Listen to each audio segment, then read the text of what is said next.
Good afternoon, and thank you for tuning in to the Woodall Grain Post-Market Wrap-Up for the first day of February 2016.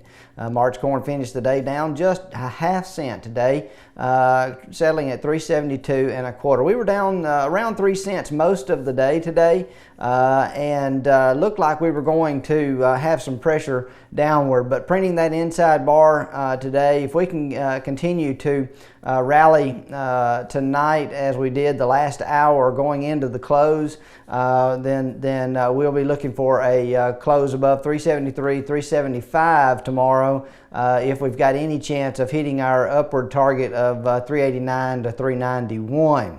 A failure to close above that 373, 375 at the maximum, we feel like is going to turn us down, and we're going to be testing some previous lows. March 16 beans were down $0.01 1/4, selling at $8.80 3/4. Beans, like corn, were down 6-7 cents early this morning, but then rallied there going into the close. One of the big complaints turning to the South American market that the Brazilian farmer has had in years past was delay in making credit available for the early purchase of inputs.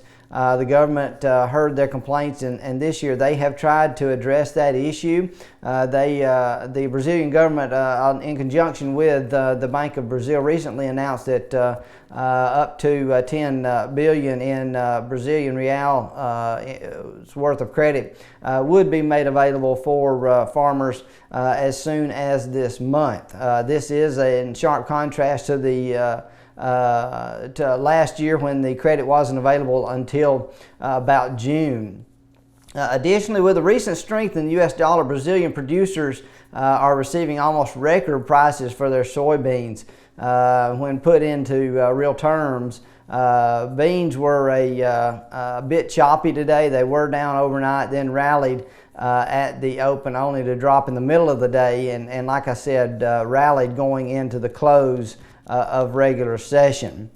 July 16 wheat was off 3 1/4 cents today, selling at $4.75 1/4.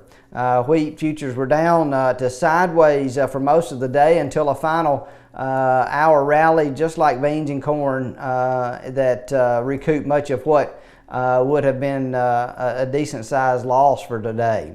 Hey, thank you for tuning in to the Woodall Grain Post Market Wrap Up. Hope you have a great rest of your Monday. We look forward to talking with you tomorrow afternoon.